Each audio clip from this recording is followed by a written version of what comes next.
Good morning. My name is Phoebe Eckhart-Lee. Oh, we're going to figure this microphone out. How's that? Yeah? You let me know if it starts doing something weird. All right. Well, good morning.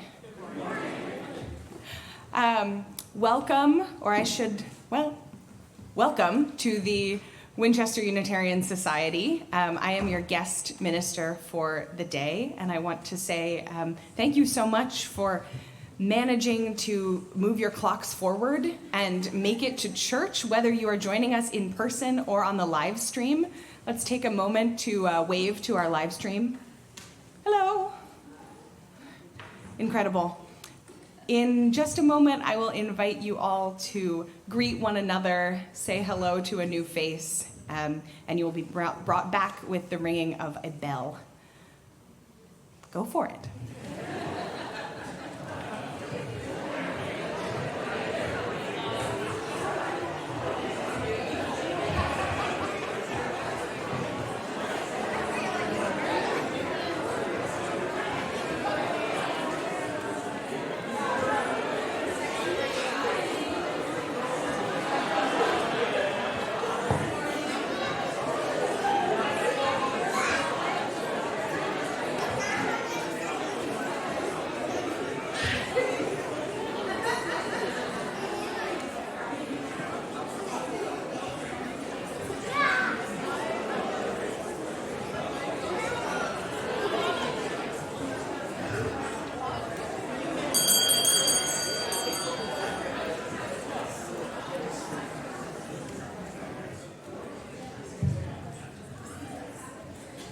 Hello and welcome everyone to this morning's worship at Winchester Unitarian Society. Welcome again.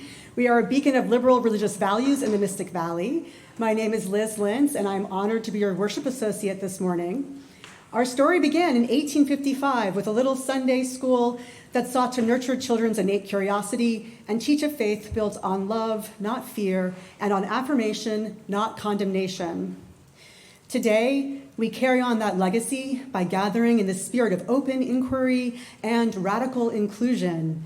We welcome all people, regardless of age, ability, religious, socioeconomic, or cultural background, race, immigration status, sexual orientation, or gender identity. In that spirit, whether you are with us in person or joining via live stream, we welcome you with open hearts and gratitude for the gifts you bring. We are delighted to have Phoebe Eckhart-Lee here to lead us in worship this morning. Phoebe is a candidate for Unitarian Universalist Ministry who recently served as chaplain at Yale New Haven Hospital in Connecticut. She was also the interim minister at Fallen Church in Lexington, Massachusetts, and the assistant minister at First Parish in Lexington, Massachusetts. She lives in Medford with her husband, Josh, and their dog, and enjoys baking with loved ones and curling up with a good book. Before we begin in worship, we have a few announcements. For the first one, I would like to invite Fritzy Nace forward.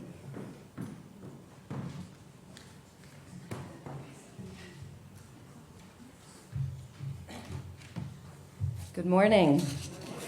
So this year, I'm fortunate to serve on the Social Action and Outreach Committee, and we are helping the church host a Red Cross blood drive on Monday, March 30th from 2 to 7 p.m. in Metcalf Hall. There were many blood drives canceled this year, this season, because of the weather, and so the Red Cross is letting us know that the need is severe. Many of us have received blood, myself included, and when the need arises, it is urgent. So we're asking you to please help us fill all of the available appointments on March 30th by signing up to donate and inviting your friends and family to donate as well. The announcement is in highlights. You just have to scroll down and on the homepage on the WUS website. And both of those spots have a link that takes you directly to the sign up page. If you've never given blood before, you'll have to register, so you put some information in there, and then you choose your appointment time. Members of our committee will be available at coffee hour and help you sign up using the QR code in your smartphone, or you can take a flyer with the website information or the phone number for Red Cross. So we encourage everyone to sign up if you're able to.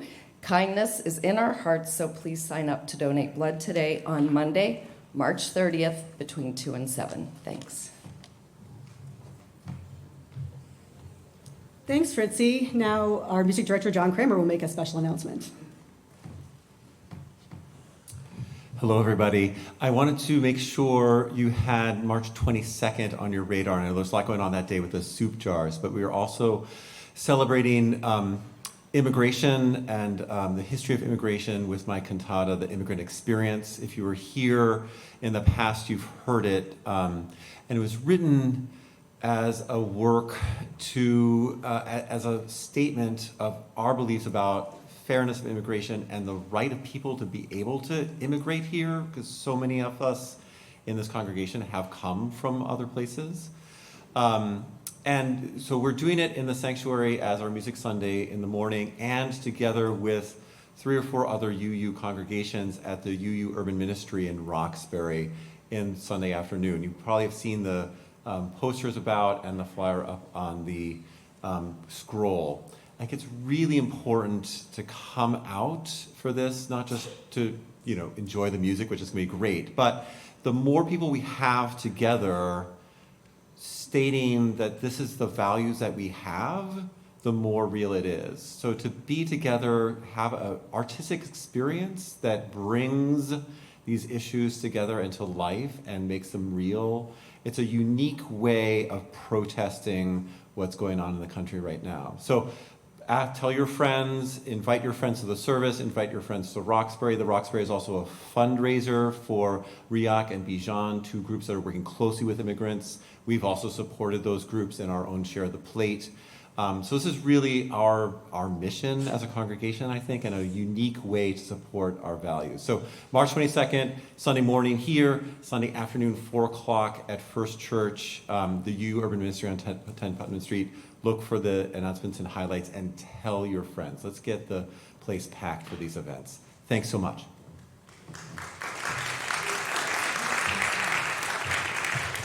And our last announcement is from Marilyn Mullane.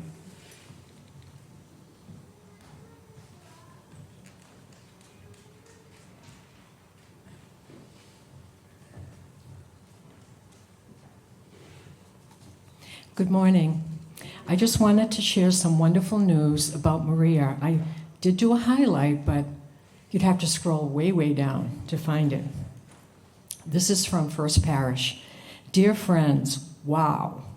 Our former sanctuary guest, Maria, found out this week that she has been granted a year's extension on her stay of deportation order.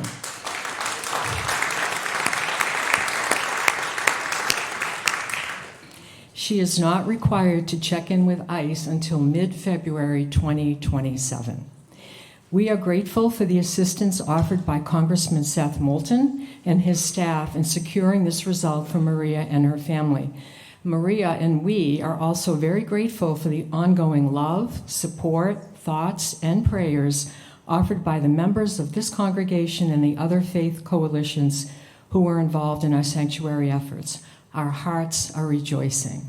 That's from First Parish. And one little update, one of her citizen sons that's living here are expecting a baby in May, and she will get to hold that grandchild.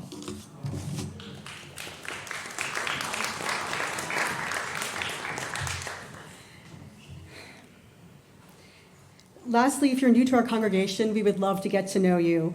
Please take a moment to fill out a visitor card from the pew rack in front of you and place it in the collection plate when we collect the offering later in the service. We look forward to connecting with you.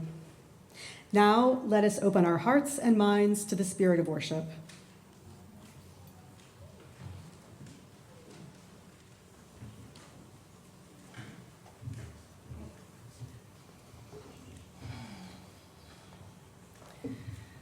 I would like to call us to worship this morning with an invocation from our dear one, Mary Oliver.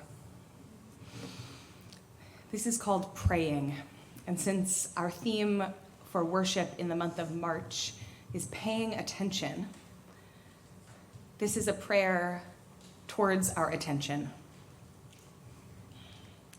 It doesn't have to be the blue iris. It could be weeds in a vacant lot or a few small stones. Just pay attention. Then patch a few words together and don't try to make them elaborate. This isn't a contest, but the doorway into thanks and a silence into which another voice may speak. Come, let us worship together this morning. I now invite also looking forward to light our chalice. Our chalice lighting words are also drawn from Mary Oliver, this time from her poem, Sometimes. Instructions for living a life. Pay attention. Be astonished. Tell about it. As we light this chalice, may the spirit of our gathering, embodied in this flame, help us notice what is true, what is beautiful, and what calls us toward creativity and hope.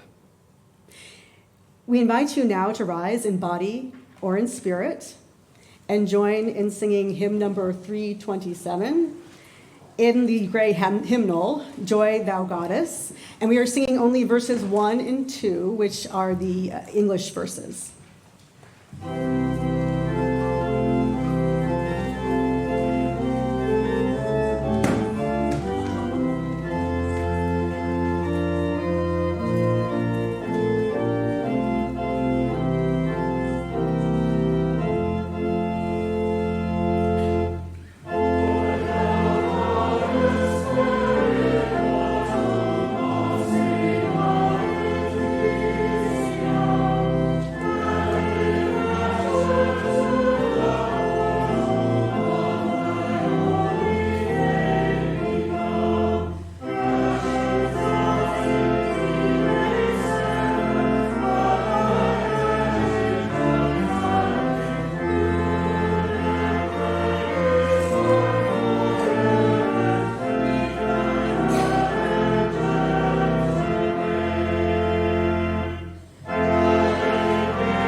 And at this point, I'm going to invite our young folks forward for a story.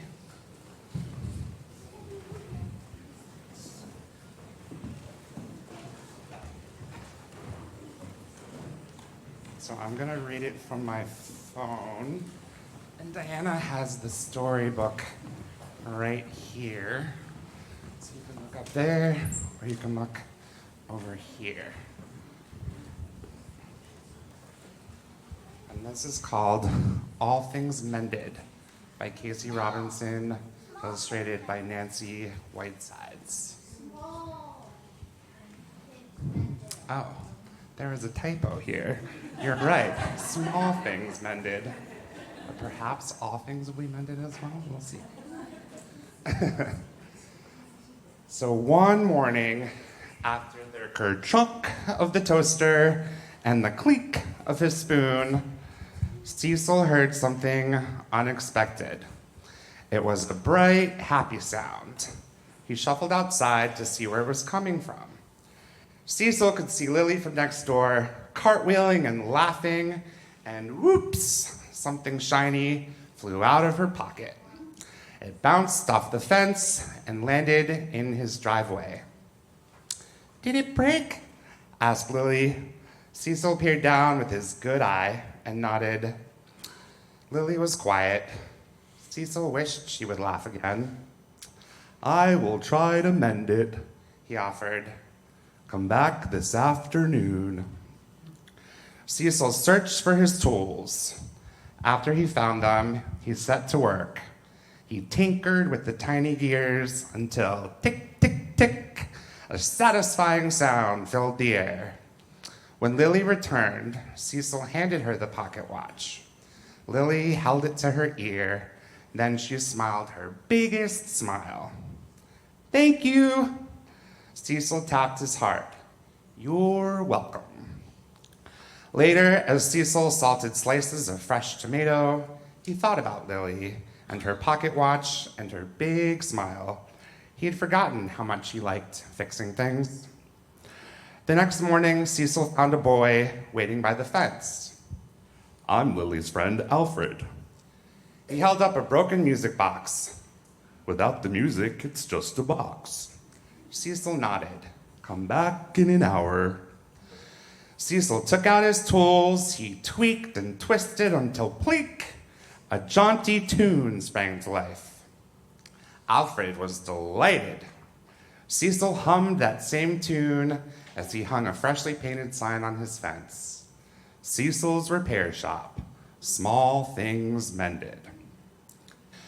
Words of his shop soon spread, and each morning the line by his fence grew longer and longer. Cecil found himself surrounded by trinkets and treasures, doodads and thingamajigs. He did his best to fix them all. He often worked well into the night. One day, after a long morning spent with a wonky rocket, Cecil saw a girl march up to his fence. Without a word, she handed him a stuffed elephant. Its fur was matted and bare in spots. One of his eyes was missing. "He needs his eye fixed," said Cecil. "I know something about that." He pointed to his own eye. "I'm Eleanor," the girl announced, "and Daisy is a she. Her eye is fine. It is her heart that's broken." "Her heart?" "Yes," Eleanor frowned. "Can you fix it?" "I'm not sure I have the right tools," replied Cecil. "A broken heart is not a small thing." Eleanor's frown deepened. "But she's a small elephant." "I can't make any promises, but I'll try." Cecil considered the elephant. He pried and peered and poked. Then he put down his tools. "Perhaps a good meal first," he mused. "I'll fetch some fresh vegetables from the garden." But when he stepped outside, he discovered that the garden had grown wild. He stayed away too long. The meal would have to wait. Cecil returned to Daisy and got back to work. He tried and tried and tried, but he could not fix her broken heart. In the morning, Cecil found the elephant waiting patiently. It gave him a warm feeling to have a guest at his kitchen table again, and then it gave him an idea. "Let's see about that meal, shall we, Daisy?" Cecil ventured back into the garden. He pulled weeds and picked vegetables. He cleared off the picnic table and painted a second sign. "Garden lunch today, all welcome." As Cecil continued tidying, he was so busy, he almost didn't notice the people gathering by the fence. "Oh, how nice to see you all." Cecil invited everyone in, then he returned the elephant to Eleanor. "A broken heart needs friends," he said. The friends enjoyed a scrumptious garden meal. They shared stories and smiles, and even sang a few jaunty tunes. "Daisy's heart is fixed," declared Eleanor. "I know something about that," replied Cecil. He twice tapped his heart and smiled his biggest smile. Garden lunch Saturdays, all welcome. Cecil's Repair Shop, all things mended. And that's the end of our story. So we're going to go off to RE classes, and the adults can sing us out. The words are in your orders of service.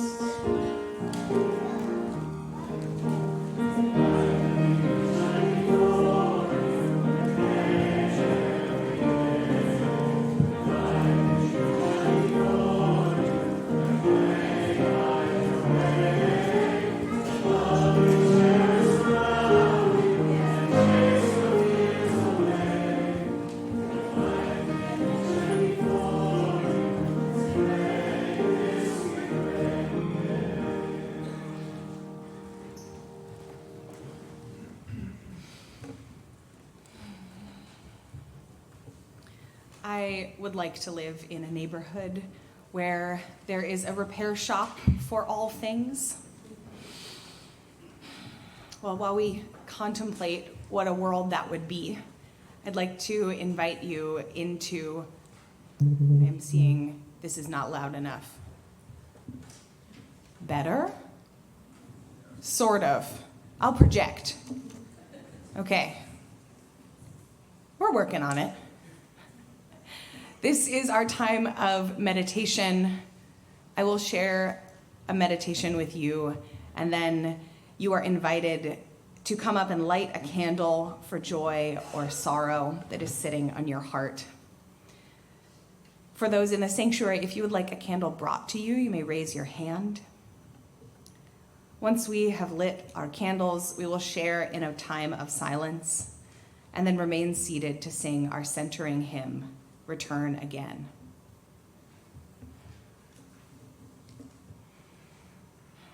Our meditation this morning is from Eve Driver, and it is called All at Once.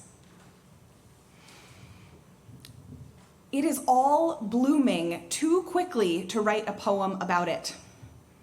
I cannot blink enough times and still see everything that needs to be added to the list of beautiful things. Why is it that the good begets the good until there is more of it than any of us need right now? More dogs, more wide-legged trousers, more people sitting down at picnic tables and introducing themselves for the first time, more children running around the bases, more women lying on benches with books in their hands and rollerblades on their feet. Where was all this, I want to ask, when we needed it? Where will it be when we need it again? If I sit at enough sidewalk tables and do enough slow laps around the block, will it linger on me like the smell of fire on jeans?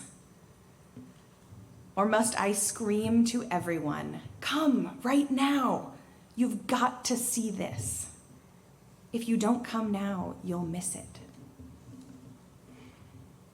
Here ends our reading and begins our time to kindle the light.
Our reading this morning is a poem by Joseph Fasano entitled Instructions for Having a Soul. Take it out in the rain sometimes. It has vast, invisible wings that gather dirt and need rinsing. When it tries to kill you, that is because you've forgotten to let it look into someone's eyes for longer than a minute. It needs that, the way a bee needs nectar in the early morning dew. Every so often, take it on a journey. Let it read long, hard books, and let it stare into the depths of the sea. Yes, you can give it chips and whiskey, but from time to time let it kneel in a place that is holy, like the simple cathedral of the willows. All it wants is to live, to keep becoming. Nourish it, and it puts down roots, it opens. But starve it, and the mind, the flesh, is empty. The world breaks down, symphonies go unwritten, the rockets fall, the children die in flames. Listen, it is not too late to wake it. Say the names of the wild, the forgotten things, bluebird, red wolf, robin, violet, child, clover. You cannot save the world, but you can open the window for the trapped wren in the cellar. Read a book to a blind man, to your father. Tell a child you do believe her anger. Make your life the first life that you save.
I titled this reflection, "These Often Unprecedented Times." So we'll begin with that word that has followed many of us this year, maybe for years now, a word that shows up in headlines and conversations and maybe anxious late night scrolling. Unprecedented. How many of you have seen that word recently? Okay, excellent. The storm is unprecedented. The election is unprecedented. The violence is unprecedented. It's a powerful word. It makes the moment feel sharp-edged and singular. It tells us this has never happened before. But I wonder, what do we really mean when we say that? And what does that word do to us? Because when we call something unprecedented, we are not just describing this moment, but all of time. And in a way, we are cutting ourselves off from our ancestors and from our descendants. We are quietly or loudly telling ourselves, no one has ever faced this before. There is no wisdom to borrow. There is no lineage of survival to draw from. We are alone at the edge of history. Have you ever felt like that? I have. And that is a spiritually dangerous place to be. Author and activist Grace Lee Boggs wrote, "History is not past. It is the stories we tell about the past. How we tell these stories, whether triumphantly or self-critically, has a lot to do with whether we cut short or advance our evolution as human beings." History is not the past, it is the stories we tell. And when we tell the story of now as unprecedented, as utterly singular, we tell a story in which we are the isolated protagonists in a collapsing world.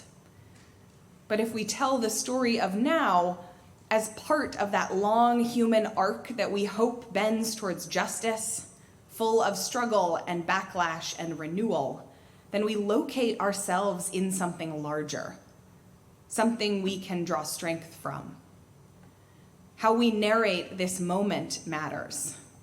It shapes whether we shrink in fear or move in our lineage.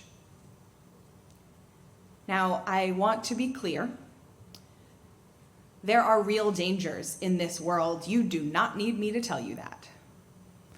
There are real losses. There are real ruptures. I am not interested in minimizing the gravity of this moment. I am interested in asking whether gravity is the same thing as uniqueness. Pandemics have precedent. Authoritarian movements have precedent. Backlash against justice has precedent. Human cruelty is tragically precedented, but so is human tenderness. So is resistance and art. So are neighbors carrying each other. And when we forget that, when we convince ourselves that our suffering is singular, we can slip into this subtle form of individual exceptionalism. Not that triumphant kind saying, we are the best, but a despairing kind, a kind of exceptionalism that says we are uniquely doomed. And that can feel isolating. I remember the day after the last presidential election. I imagine you also remember that day. And I went to church. And the room was full of anxiety, Phones were buzzing. People were anxious. The future felt unstable and maybe frightening. My friend Martha got up to speak to the congregation, and she said, "This does not change how we behave with one another. We who work for justice will continue to move in the ways that we move. We will carry on taking care of each other the same as before." She didn't use apocalyptic language or tell us that this was the end. She offered us that precedent. We will carry on taking care of each other the same as before. She reminded us that when the headlines flare and the maps change color and the world feels like it is tilting, that human beings still cook dinner. We still check on our neighbors. We still show up at a hospital bed. We still gather in our sanctuaries and light candles. We carry on taking care of each other the same as before. There is nothing unprecedented about that. In the first reflection we heard this morning from the story Small Things Mended, I wonder if the child believes that her elephant's heart is broken, that is something entirely new. That heartbreak is unprecedented. But Cecil has lived long enough to know that broken hearts are not new in this world. He has known love, and he has known loss, and he draws on those experiences, reminding himself of relationship, memory, and care. And he manages to mend what feels unfixable. What seemed unprecedented, maybe, to that child becomes something that can be faced. Not perfectly or instantly, but piece by piece through attention and relationship. Joseph Fasano, the poet, whose words we heard this morning in Instructions for Having a Soul, that's a big title. They are not instructions for saving the world or surviving the unprecedented, but for having a soul. Take it out in the rain sometimes, he says.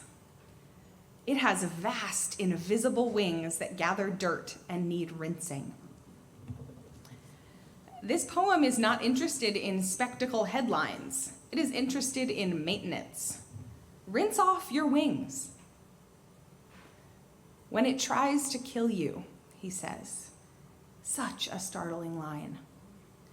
That is because you've forgotten to let it look in someone's eye for more than a minute.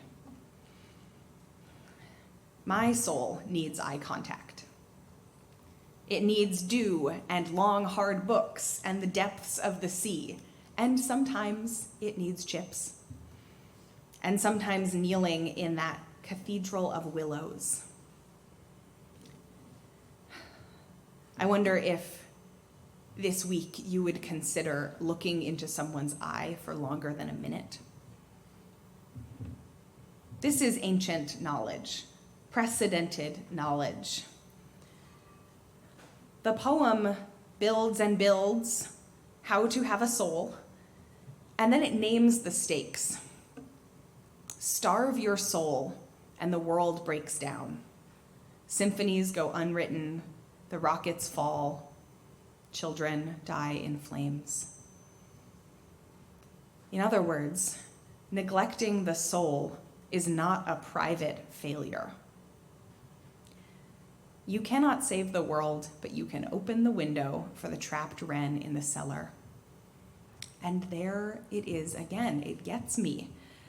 Not the unprecedented heroism or mythic destiny, but a bird, a window, a cellar. Make your life the first life that you save. I am hearing that not as a call to retreat from the world and focus inward, but as a call to pay attention to the way that we take care of ourselves and take care of each other in this world.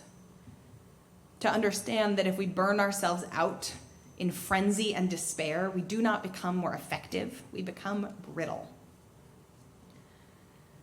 The soul, like the springtime, works by precedent. Sometimes we have to practice telling ourselves and our souls that we can survive this in order to survive this. Now, I was optimistic about springtime, as maybe some of you are. I thought maybe we would be seeing leaves budding out on trees or bulbs coming up through the hard earth, but I am from California, and so you'll have to forgive that. You New Englanders know better. So I want you to cast your mind forward a few weeks to when the bulbs do push up through that cold soil. The light is already lengthening. The trees will practice their green speech again. Spring is not unprecedented. It is repetition with variation. It is a renewal that does not deny winter, but moves through it. The earth does not wake up in late March, wondering how to begin again, saying, "This has never happened before." It has done this before. It's got this incredible cycle of dormancy, emergence, growth, loss, and return. Incredible. We are creatures of cycles, like the spring, but our culture trains us to think in headlines. The spiritual task before us, I believe, is to face uncertainty without that individual exceptionalism. To refuse the temptation to believe that our fear is uniquely ours in the human story. There have been other generations who feared for democracy, other parents who feared for their children, other communities who wondered if the world was ending. And also, those generations organized, tended, sang, wrote letters, hid refugees, planted gardens, fell in love anyway. We are not alone at the edge of history. We are somewhere in the middle of it. And what we choose now becomes precedent.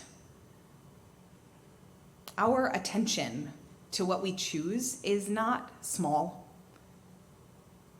It is not neutral. It is not abstract. Our attention and our choice, that is the substance of our days. Joseph Fasano writes in a different poem called Words Whispered to a Child Under Siege. He writes, "Our task is to crouch in the dark as long as we can and count the beats of our own hearts." I hear that as an instruction in attention, not to rush past uncertainty, not to numb ourselves with noise, but to stay present long enough to notice that something in our souls is still alive. One heartbeat. Even in the dark, something in us is keeping time. If all of our attention is consumed by crisis language and novelty and outrage, then that is what our lives might become.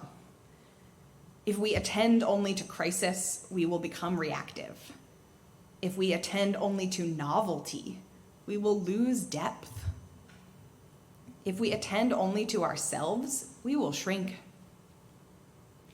But if we attend to our ancestors, if we remember that others have endured and adapted and resisted, then we inherit courage.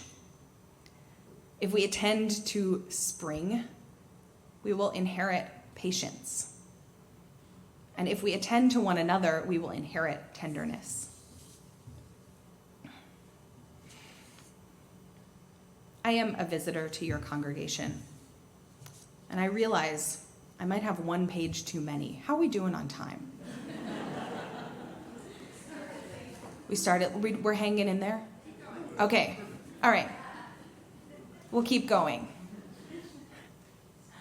Audre Lorde wrote an essay called The Transformation of Silence into Language and Action. I would highly recommend it. In this essay, she says, at the same time as we are surviving in the mouth of the dragon, we are also feeding our vision, devising a future where we will live someplace other than in the teeth of the dragon. That we would all contribute to what is known as the great going forward. We may be surviving in the mouth of the dragon right now, but we are also feeding a vision. We take care of each other the same as before, and we imagine beyond the dragon. We are going to tend to our souls when we organize our courage. We are going to refuse the lie that this is entirely new, and we refuse the lie that nothing can change. When we root ourselves in what is precedented, what has been practiced across centuries, we find that resilience is not something that we invent from scratch. Resilience is something we inherit and we build. That word, unprecedented, can make us feel like pioneers in a wasteland. But I hope we are instead gardeners in a long field where the soil has been worked before, the weather has turned before, and the harvest has failed. And still, seeds are planted again.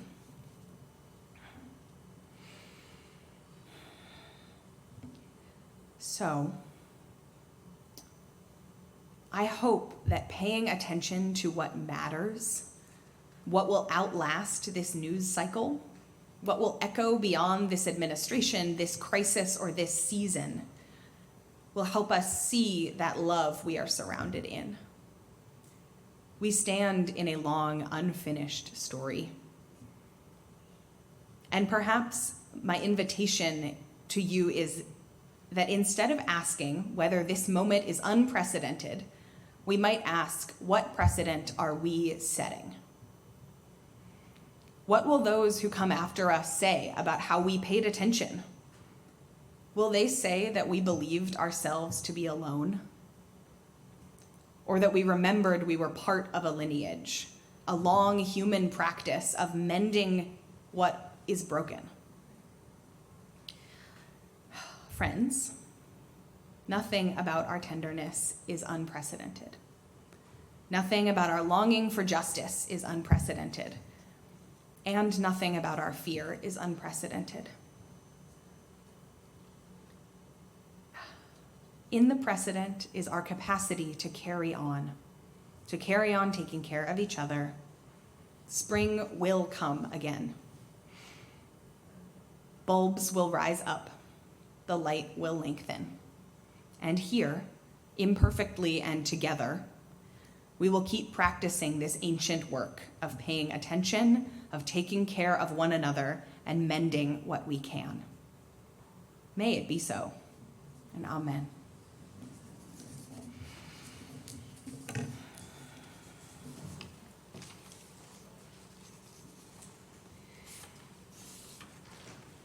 Thank you, Phoebe, for that message. Our weekly offering is an opportunity to respond to the abundance we've received. A moment when we transform our gratitude into action and make our values visible. This week, our Share the Plate recipient is Beyond Bond and Legal Defense Fund. Details regarding the important work of this organization and how to give are printed in your order of service and will soon appear on screen for online participants. The offering will now be generously given and gratefully received.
Those who wish to do so are invited to join in the unison affirmation.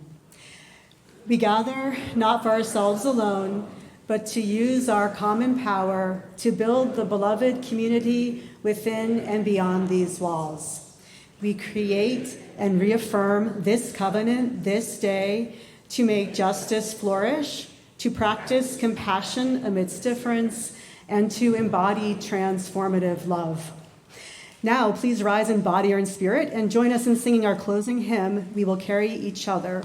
The words are printed in an insert in your order of service.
So I have something I forgot to tell you. That hymn is written by the music director at the Malden Church, Soren, who is a friend of mine, and wrote this hymn inspired by our mutual friend, Martha. Martha, who I told you about, is the one the day after the election said, "We will continue taking care of each other the same as before." You can see she has the same idea that Soren captured in this song. We will carry each other the same as before. So I want to invite you to hold hands for the benediction. I believe you can do it. Reach out, Reach forward, reach backward. If you can't reach someone, just stick your arm out. Perfect. And now, in our comings and in our goings, may the light of love shine upon us, out from within us, be gracious unto us, and give us peace. For this is the day we are given. Let us rejoice and be glad in it. Amen.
Please read with me the words for extinguishing the chalice.